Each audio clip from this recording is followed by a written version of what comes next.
If you wanted to separate people from themselves, if you wanted people to be programmed to feel disconnected, to feel kind of angry and not really know why, you would surround them with ugliness. If your goal was to cause people to feel uncomfortable and maybe not even understand why they didn't want to cooperate as much, you would create disgusting architecture.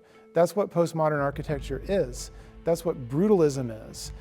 There's a kind of a morbid curiosity that I have sometimes when I look at those forms, but it's quickly replaced by a feeling of motivation to propagate a message.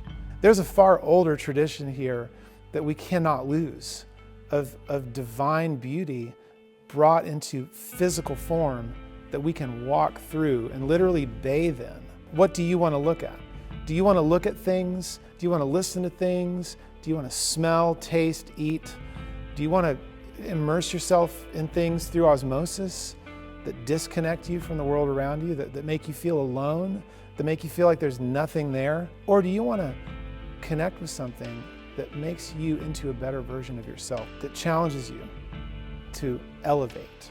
Have you ever shook somebody's hand and it felt like a dead fish?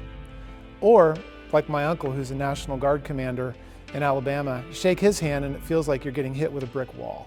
And trust is created. Great architecture does that, but it shakes hands with your soul. And it does it through beauty and through proportion. And it does it because it is a reflection. You're actually looking in a mirror, and in that mirror is you. But it's not just you as you rolled out of bed. It's the best version of you. You're walking into a place that lifts you up and brings you into a higher flow.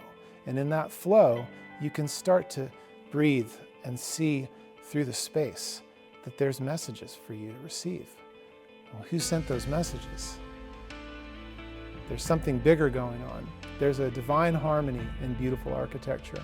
There's a reason that we have to preserve ancient buildings, temples. You can really see it when you look at ancient architecture as well as classical architecture, more recent but still old, something that maybe isn't brutalist postmodernism, right? Columns, proportions, the door there's a golden mean proportion in there somewhere. Things that connect the person moving through the space with the space. An architecture of space is telling you that space is valuable. An architecture of clutter is not telling you the same message. An architecture of beauty is telling you that natural forms are valuable and that there's healing and there's a healthy relationship between the observer and the observed, where you're in communication and harmony because you're seeing a reflection of yourself, of the best version of yourself. The architecture of the older way of thinking is based on the idea that you're having a relationship with that architecture, a relationship of beauty. What makes something beautiful is its adherence to natural form and proportion.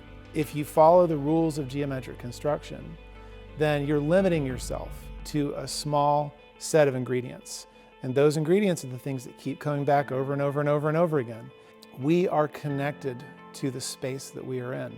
We walk through a world of ugliness, and then we find one sweet moment of connection to something gorgeous that's like a relationship of almost like a love. There's a divine love in great architecture that pulls you in.